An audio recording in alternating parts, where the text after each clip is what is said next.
Welcome to another episode of From There to Here. I'm your host, Lawrence Temple. And today I have with me Mr. Oliver Ross. Um, I don't like to give too much of an intro because I want them to say it, but my generic term is that he is a local businessman here in the Daytona, Ormond, Volusia area, but there's a whole lot more to the story than that. So I want to have him tell as we go along about his different endeavors and just some things we can learn from his past. So, Mr. Ross, how are you? I'm wonderful. How are you? Hey, I'm doing fine. So I told you I let you cheat. I said there's only one question that I tell you in advance, and it's this. What would be your elevator speech if you had to describe you in 10 seconds, which isn't fair, but if you did, what would you say? I would describe me as being a resilient, giving person, very hardworking, great work ethic, love family, value education, love business. Okay. And we're going to touch on hopefully almost everything that you just said. Now, I connect with you here most recently because you've opened a new endeavor here in the Ormond Beach area. Would you talk about that business? And then that's going to lead us to backtrack to other things you've done. Okay, well, we opened up a business called the Peach Cobbler Factory, which is in Ormond Beach, like you said. It's next to the Publix Plaza and net by the Chick-fil-A, Publix Plaza, Super Walmart. So yeah, Peach Cobbler Factory is the address is 1474 West Granada Boulevard, and that's of course in Ormond Beach, Florida. We've been open a little bit over 2 months now. Business is going great, and uh, that's one of my endeavors that I'm acquainted with now. So I'm fascinated by people that spearhead things, kind of the entrepreneurial spirit and stuff. Now, when I first encountered who you were, I'm not quite sure how many years ago. You were a barber. That's all. Yeah. That's what I knew about. And then some time passed, and then the seafood restaurant, which we're going to talk about. And then time passed, and now we discovered this. So, would you talk to us about what your path has been business wise? Like, where do ideas come from to go to the next business? Where do the motivation come from? Just talk about your business sense, if you will. Sure. Actually, from a little kid, from like age 7, I knew I was going to be an entrepreneur. Um, when I look back in retrospect, I was like, how a little kid knew what he want to be, and did it. So yeah, age 7, I remember having a conversation with a couple of kids, a couple of friends, and Mm-hmm. we were like saying what our future is going to be, and I always said I was going to be an entrepreneur. So fast forward, I always knew I was going to be it, but I started throwing newspapers. I did that for age 12. Okay. I was a paper boy, so that's really was my first stint of being an entrepreneur. But I didn't really think I was an entrepreneur at the time because I still had to report to somebody. But when I look back, I actually had to get the money. These was more my clients. I had to service my clients, so I was actually myself being. I didn't even realize that. Um, so fast forward a little bit, graduated high school, went to the military, Okay. and did almost 3 years in the military. Actually got hurt, so I got a medical discharge, honorable discharge. Um, uh, Actually being in the military, I took orders and I took orders well, but I knew that wasn't me. Okay. So that was a part of me knowing like that entrepreneur spirit that's what's in me. Knew I needed to be my own man. So actually getting out of the military, I went to barber school, and that's why I graduated from barber schools. Got a job at Cut Mats. I worked there for like 10 years as a barber.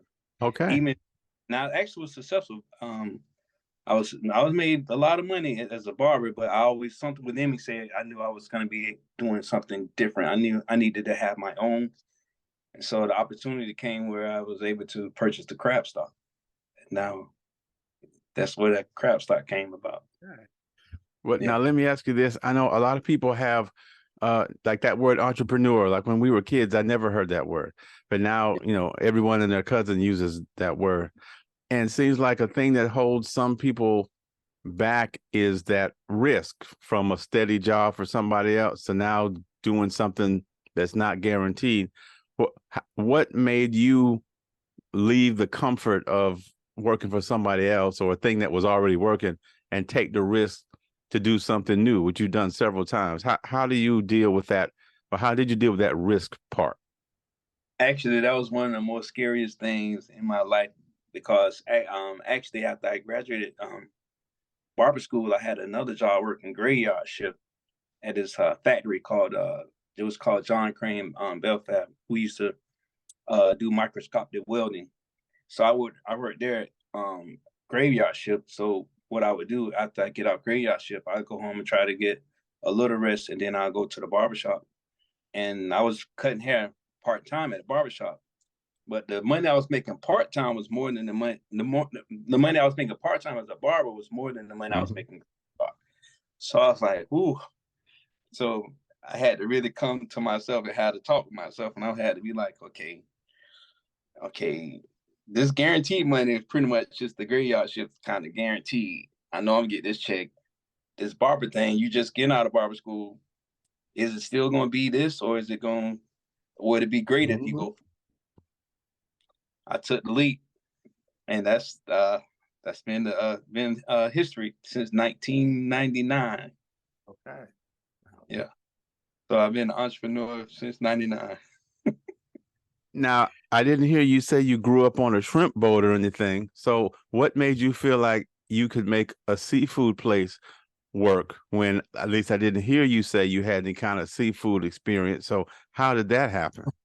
No, actually, after I think age 15, I started working at Burger King was my first job in the restaurant business. I actually at Okay. that time you couldn't be 15 working at a restaurant like that. So the one of the managers they kind of finagled the numbers a little bit and made me 16. so I, Okay. so I actually started working at Burger King, which was I learned a lot from Burger King. And then after Burger King, I worked at Crystals. After no, I'm excuse me. After Burger King, I worked at Popeyes. After Popeyes, I worked at Crystals. Okay. So I didn't even understand that this was giving, in retrospect, again, it's not but God though. Looking at it, and it's like God was preparing me for owning a restaurant. I didn't put it together till later. So the opportunity presented itself to me from one of my clients, which from me being a barber, and he Okay. said once he sell the crab business, he wanted me to buy it. So that's how it came about. I bought it from him, and when I got in it, it's like second nature because I've been doing it all my life. Hey. Yeah, Okay. Well, now, I told you I was going to say some things that I know are false, so you can yeah, correct me. Some right. people think owning a business is so easy because basically everybody does what I say, and I just sit in the back and count money like Scrooge McDuck. That's that's what being a Absolutely. business. Tell Well, me why that's false, please. well, for one, you're dealing with so many different personalities, so you got to be kind of like a psychologist, psychiatrist, all of those things in one. Okay. So your business work, and two, initially, like all my business, I put my time and my sweat and tears in it, so I would be able to know how the business is supposed to be ran. That way, people respect you. Your employees, they will respect you because you know their job, Okay. and you got to know their job better than them. So they give you that respect comparative to being a boss that's always just and sitting down, don't know what's going on. He's gonna get taken advantage of, and he's not gonna be respected because you don't know nothing. So Okay. yeah, yeah. And how long have you had the crab stop? I had the crab stop 14 years. Okay. 10 years, no, 12 years on international and 14 total with the original one on MLK. Oh, I forgot that. Okay, got it. Hmm. Um, what are you touched on it a little bit, but what are some of the let me rephrase it. Your world deals with people, Yeah. customers, and employees. What are some of the keys? You talked about it some, but maybe still a little bit more in dealing with people, whether it's customers or employees or whatever. What are some of the keys in being successful at working and dealing with other human beings? Again, I kind of touched on it a little earlier, the personalities. Like you really need to learn. Like I got good discernment when it comes to people. You can know when they feeling good. You kind of know when they feeling bad. So you kind of gotta move kind of like a chameleon in a sense. And Okay. even with that being said, like you can tell when somebody down, you can brighten their day. We do it to the customers all the time. So a lot of times we associate our restaurant with the show Cheers back in the day when everybody everybody want you to know your name. Yep. So they just come there every day, like just to get there, just like they coffee. Yeah, yeah, I got it. When you said the Cheers reference, I got it. I know exactly what you're talking about when you said that. yes. Now you've knew and how, tell us about the jump or the bridge, I guess, going from Crab Stop to now the venture that you have now. Actually, the Peach Cobbler Factory is a franchise, so we bought a franchise from the corporate company. I saw the blueprint of it, and it's way less stressful. The overhead is less than the Crab Stop, so to me, it's like a cakewalk. It's like it's so easy to me. It's real easy. Right. What I think I understand, but what makes the Cheesecake Factory easier than the Crab Stop? Well, the pace of it is a lot slower because you baking compared to cooking. So baking is slower. Um, just everything's slower compared to high pace. Okay, that makes sense. Yeah. Are there different skills or things to know because as far as your location? Because the Crab Stop, the original location and the current one are right in the middle of like Midtown Daytona, so to speak. I guess you'd call that Midtown, I guess. Yeah. And then where your new place is in Ormond, not that many miles away, but different neighborhood. Is there Yeah. anything different in running a business, different locations, different clientele? What's the difference, if there is one? It's really no difference. I mean, you taking care of the people, you give them what they want, they happy. Same thing. It's the same thing. Same. Okay. Yeah. One of the questions I like to ask a lot of times is imagine that you had a friend who had a son or daughter coming out of high school and they said, this is a great kid. He's always done, or he or she has always done everything right. As far as school and stuff, they're just not sure what they want to do with their life. And I've seen you be successful. So I want you to talk to my little Johnny, a little Sally, take him to lunch and give him some advice. If that happened, Well, what would be your advice toward Billy or John or Sally? sure. I would actually ask them what they like to do. Cause excuse me, what I've learned over the years is you what you are what you good at is already within you in a sense. So if you could capitalize on that, it's like you're not even going to work. So I can ask them like, what do they like, and they can be like, oh, I really like drawing. Okay, maybe you need to go and looking into drawing more because you already like doing it. So I also noticed like trades, not knocking, collegiate level Mm-hmm. education, and but a lot of trades like you can immediately make money with trades like the schooling is not as long, and then you still can go to school like another big school if you're not ready to go to college right then. Okay. You know, they, you Yeah, know, I'll keep going. yeah. I'm sorry. Yes, sir. Basically, in a nutshell, just do what you like, and try to make money at it. Well, you would, and it said in the Bible with gifts, you. Oh, I'm sorry. Yeah. I know I can't say the actual sermon, but with your gifts, the rest. Yeah. Somebody out Yeah. The gifts are gonna make room for you. Yeah. there, yes, and it's true though. True. Well, now, when you were a kid and you knew you wanted to work, be an entrepreneur, one, did you use or even know the term entrepreneur when you were 7 or 8? No, I didn't know that term at 7 or 8. I just knew businessman. Okay, right. That's what we would have said. Right. Would you, the things you're doing now, working in these businesses and things, would you even have foreseen that back when you were young? Yes. Yes. Yeah. Wow, Absolutely. and do you think I'm being overly deep now, I guess, but I just love the story of how we got from A to B. Do you Right. think you seeing that, was that something, a desire you were born with? Was it nurtured by folks around you? Where did that knowing come from, if that makes sense? No, it makes sense. I to be honest with you, I think it was already in me. Um,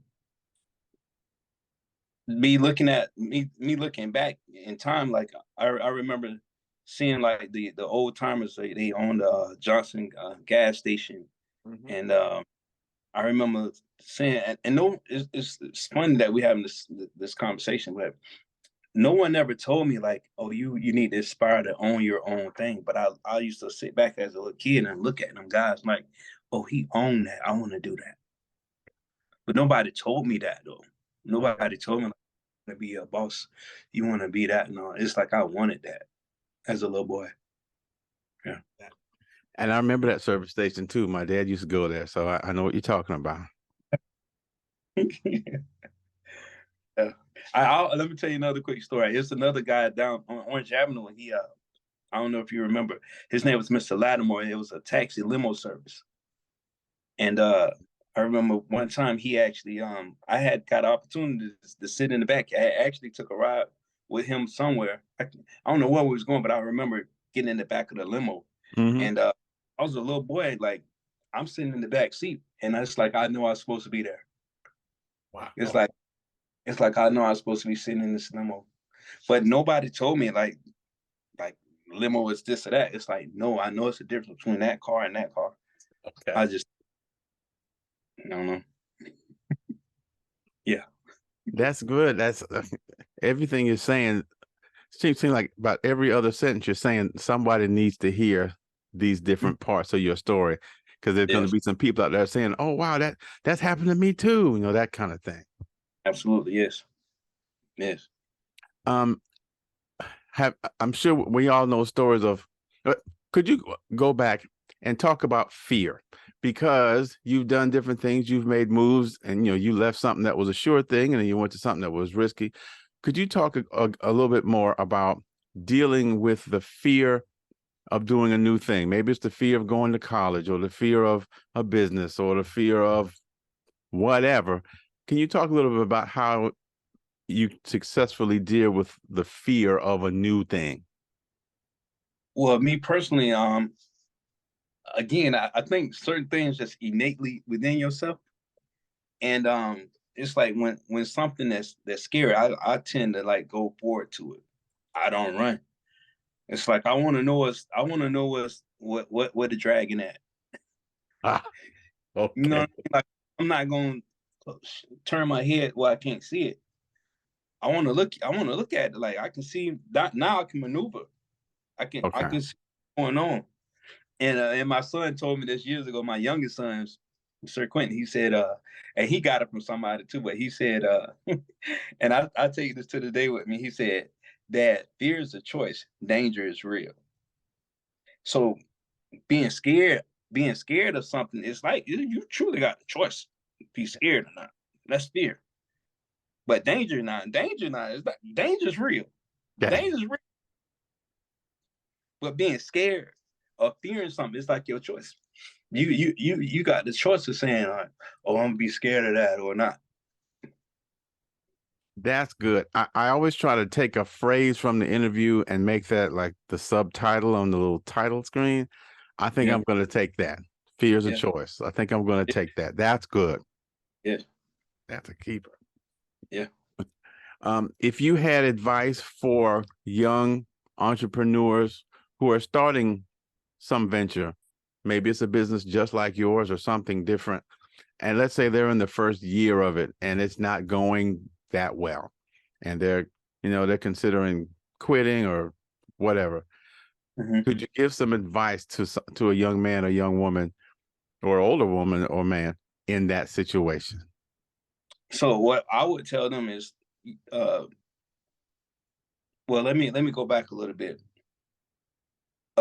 This whole entrepreneur thing is like, it's like really trendy now. So a lot of people say, I want to be that.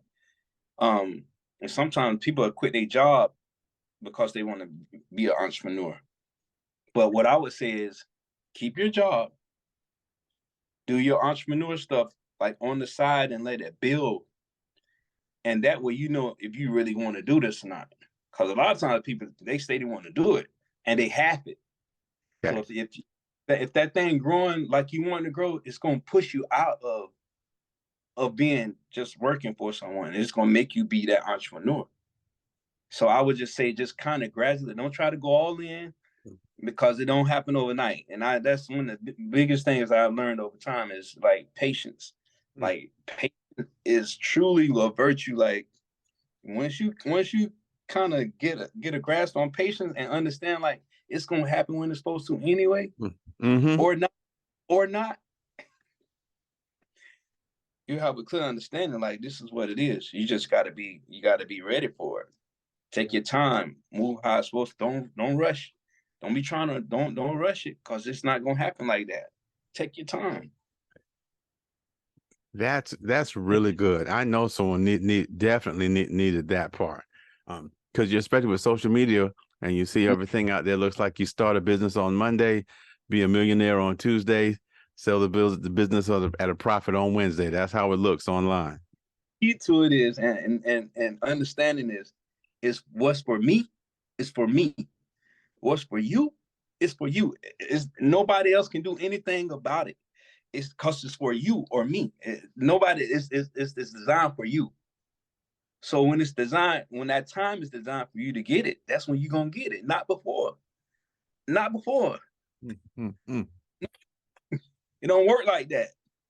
So you can't even be jealous or envious in somebody else's life, because that's for them. Hey, That's for them. I just had a conversation with someone today about jealousy, people envying what somebody else has. They think they have it easy or whatever. I'm so glad you brought that up. So true. It's true. So true. Telling you, Bishop Ross, you showing some heavy stuff right now. This is some good stuff.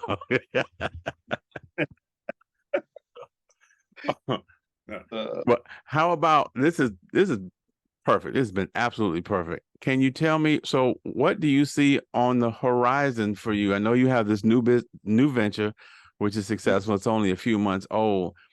Yeah. What do you see in the business Ross realm going forward? Well, the plan is to open up more of those. So this one is like the guinea pig to see how the movement, how to structure it, where to cut labor, where to just kind of learning it, the ins and outs of it. So once we do that, we'll duplicate it. We're either gonna go to Palm Coast or Port Orange, one of the two. Got it. I'm also in the process of being. I'm a land developer, so I'm developing apartments in the Daytona Beach area.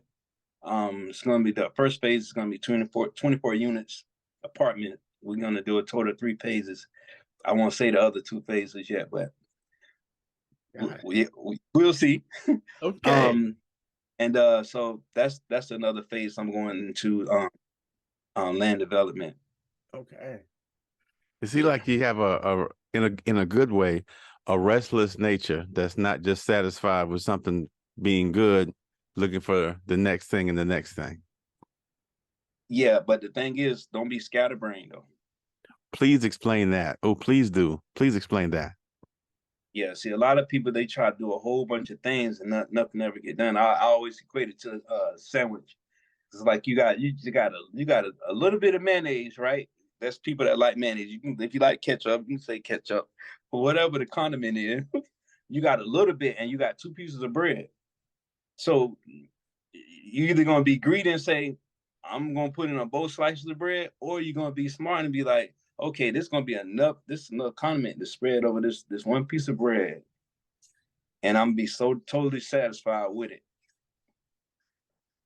compared to trying to do everything.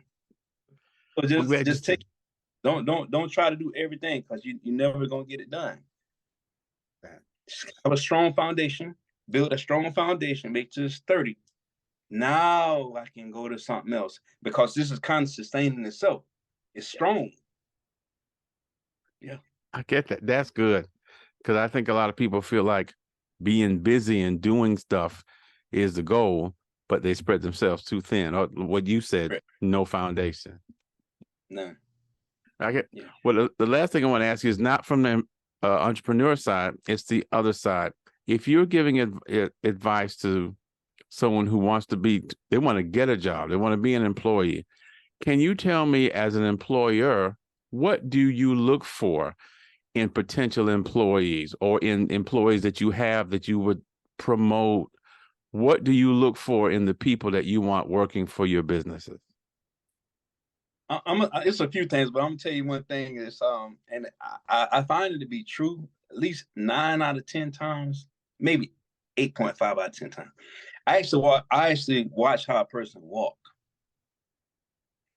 If you walk in, I've heard this before. What do you mean by that?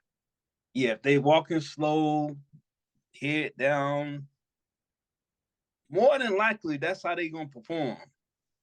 Wow. I done watched it. Like, I had a lot of people, and it's like the way they walk. If they walking with a purpose, some people walk with a purpose. They gonna move like that at work. But they got the same like popular attitude. That's like gonna be their job performance. That actually makes a lot of sense. Yeah. I watched the movie once. I think. Oh, keep going. Keep going. It's not 100%, but it's 85%. That's really good. No, at first it sounds. What do you mean? But when you explain it, that makes some sense. Yeah. Yeah. Like, I watched the movie once. I think it was Malcolm X or one of them, and the person said he judged a man by a watch.